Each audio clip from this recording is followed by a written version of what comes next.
all you wild severed employees out there. It's your two favorite C-suite employees back here for Cinephellas. I'm the chief uncle officer here. I'm Logan Myers. That's my good mate over there. And I'm Henry Hill, and that's right. We are diving into the science fiction phenomenon. It's been on Apple TV Plus. It's the second season has just aired, and there's a lot to unpack here. It's a show that's gotten a ton of buzz as it's aired here, especially this second season. It's been one of those water cooler shows everybody's been discussing, and a lot happened this season. We got some answers, and a lot of questions still remain. We're going to get into it right now. We're talking about season two of Severance. In a minute.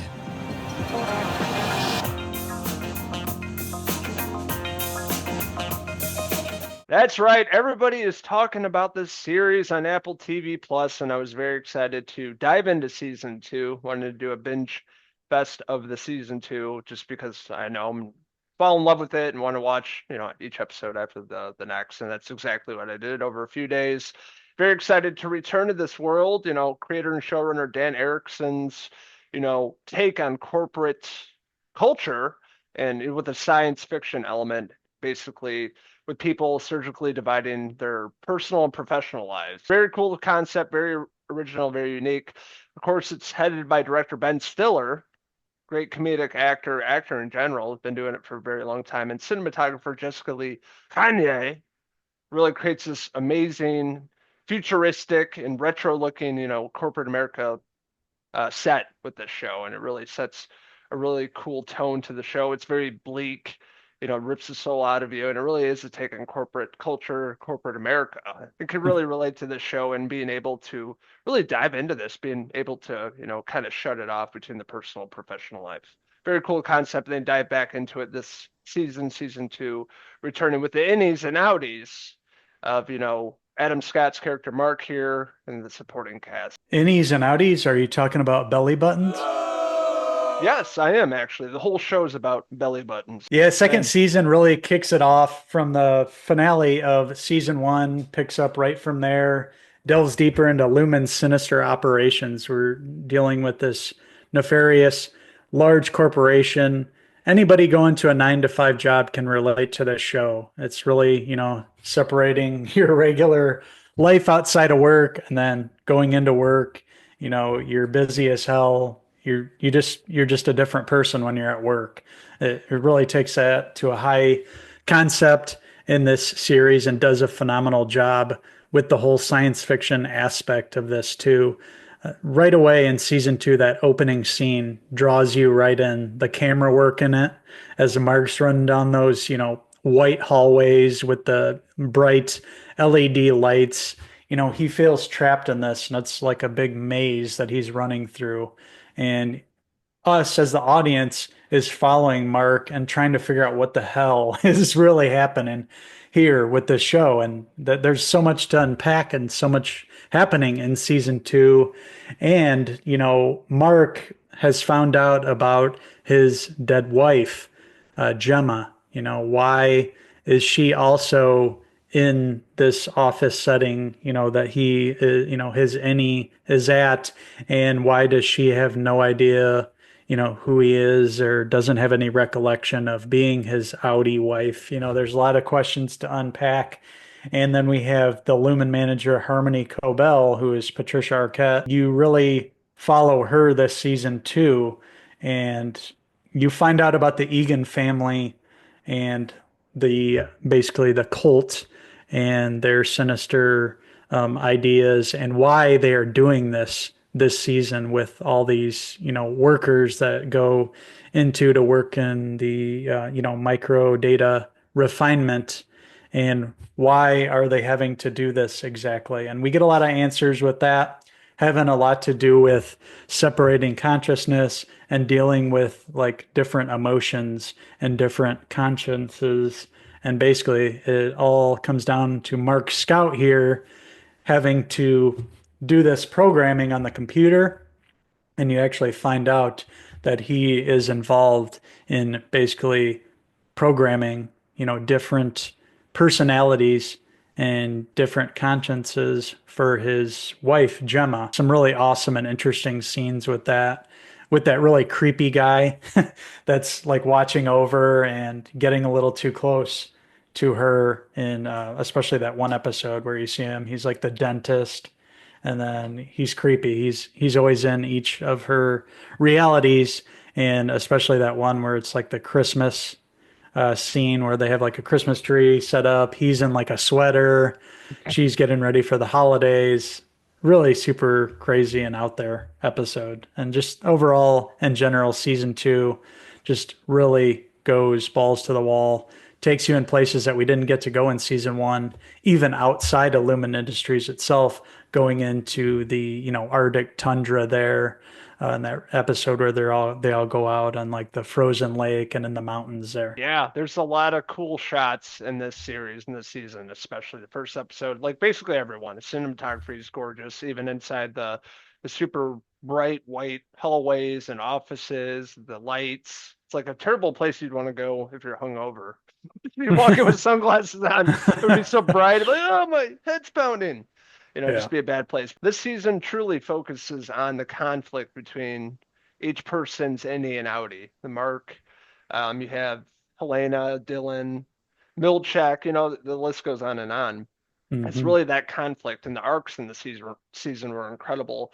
More importantly, Dylan, played by Zach Cherry, I thought his arc was incredible, having to do with his wife and his innie and outie and escaping from that and his relationship. I thought that was really well done, even for supporting cast. They kind of dive into each person Hmm. to give some sort of, conclusion, I guess, and try to, if there's conflict, really dive into that too. Helena was incredible, played by Hmm. Britt Lauer. She was amazing. Her innie and outie has a big part of this season and show. And I love what they kind of did with her character and, Milchek, Tremel Tillman, incredible. Incredible. Every Yes. episode he was in, he's truly the standout. Actor I've never seen before. I'd love to see a Barry Bonds biopic with him playing Barry Bonds, but truly a villain, a person you don't like, can't trust, but he's got some cool dance moves. Oh yeah. I love that scene with him in the marching band and he's Yeah, yeah, gets yeah. to show off his dance moves for sure. The supporting cast really killed it this season. Everybody got their chance to shine. Dylan, like you mentioned, was really phenomenal in that whole arc with him and his wife and, his Audi being kind of down and out and kind of just going through the motions.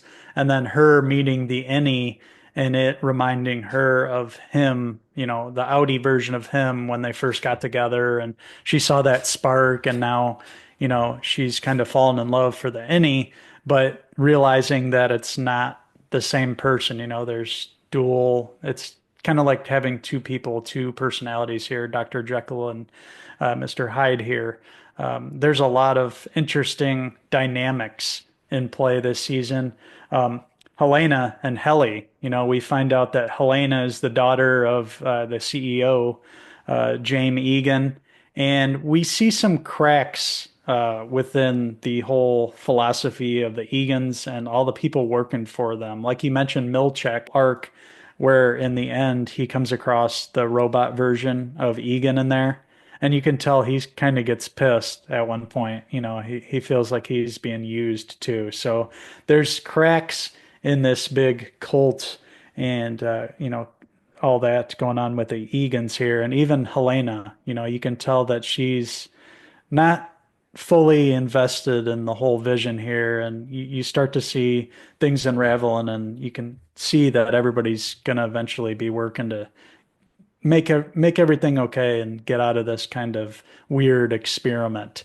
But by the end of the season, you also find out with Mark and him eventually coming and able to, talk with his Audi and communicate and, find out that, where the Innie and Audi want to work together, but they also want to have their own separate personal, lives.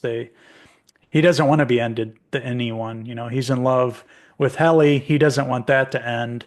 And then you have Audi Mark, who's obviously trying to get his thought to be deceased wife out of there, Gemma, and try to rescue her. And they both have to work together to that end. But how do you do that and make both your innie and outie happy. It's pretty crazy. And that last shot too, just leading into it, how is everything going to move on in season three? Irving, Christopher Walken's character, Bert, they're really interesting dynamic where they're slowly, falling in love.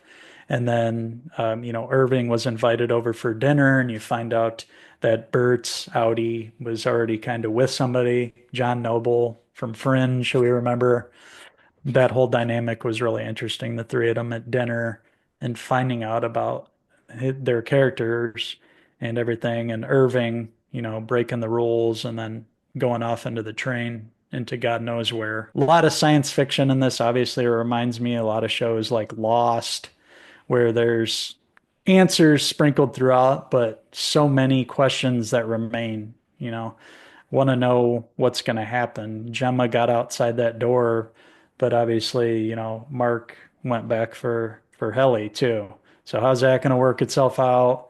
The Egans are figuring out that, everybody's finding out about their plans. So what are they going to do to make sure that it's, their grand plans are realized without them, taking everything down? It's a lot of interesting things going on. That finale, Cold Harbor, was intense. The whole scene where Mark's doing the 25th, data refinement, and you find out that that's kind of like a huge moment for the Egan's vision. And then you obviously see like the whole rescue at the end. So there's a lot going on and a lot more things that are hard to explain and hard to figure out. But along the way, they keep you so invested in all these characters and all these actors. Adam Scott's phenomenal in this role as Mark Scout. This is a role of a lifetime for him. Britt Lauer is great as Helly, and the supporting cast just kills it. Zach Cherry, an actor that you see pop up in supporting roles a lot in movies and shows. And Severance, he really gets a chance to show what he's got, and you sympathize with them. And a lot of these characters you really feel for because they're kind of stuck. And it's just like us when we're kind of stuck in the rat race of work, and it feels like we never get a break. And, it deals with a lot of things that we go through too, in the workforce, and obviously being named Severance package. There's a lot of layers to this season.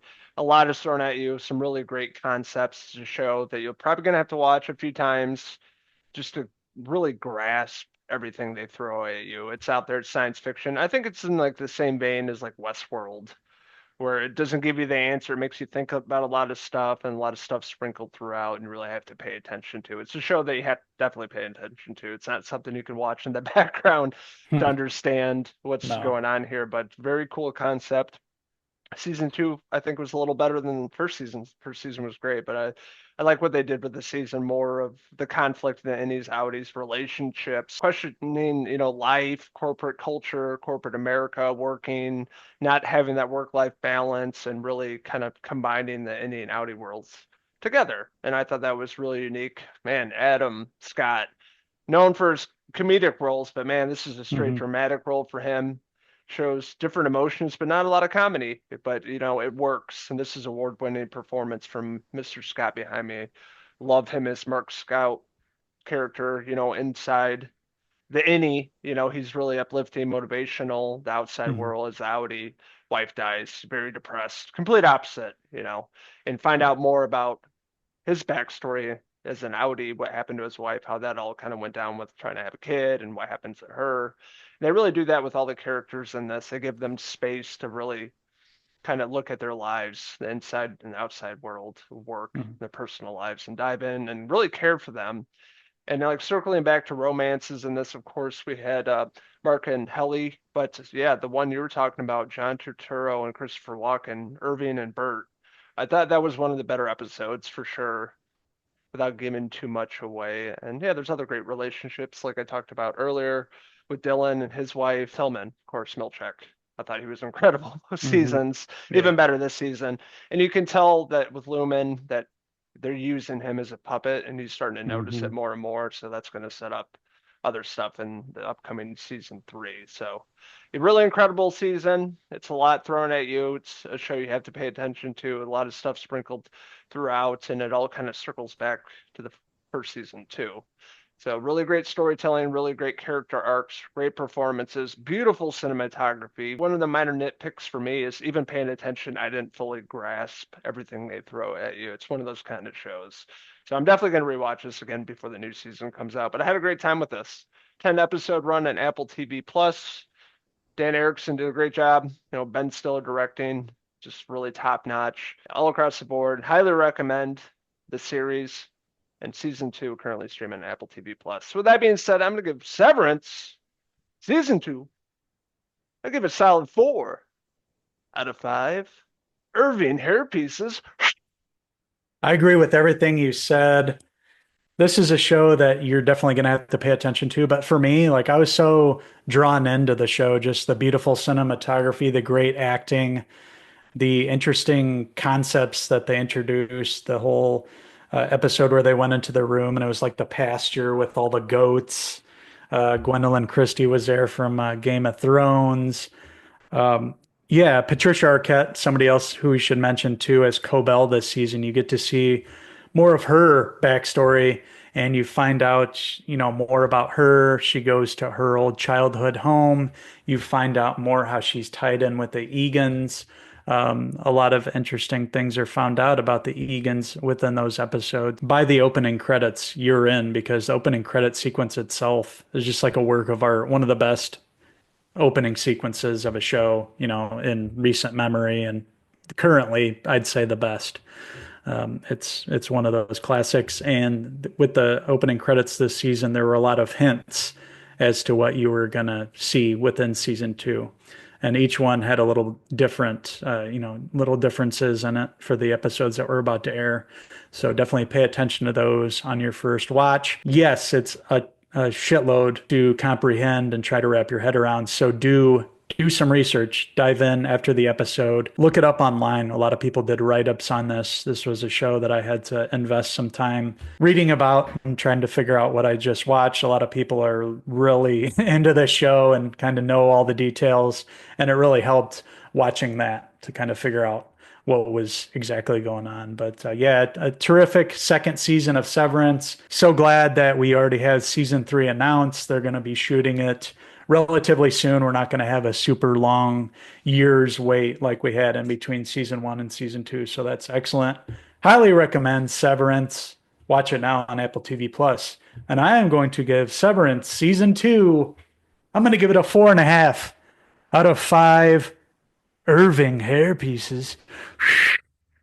Want to hear from all you wild severed employees out there. What did you like about Severance season 2? What didn't you like about it? What's your favorite season thus far? And what are you looking forward to in season 3? Let us know in the comments below. And don't forget to click subscribe. Also, check out these wild John Turturro impersonators on Facebook, X, and Instagram, and our website, Cinephellas.com, for the latest, greatest TV movie news and reviews.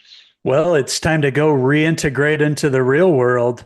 So until the next Cinephellas TV review, I'm Uncle Henry Scout. And I'm Britt Lauer signing out till the next Helly. review. Cheese!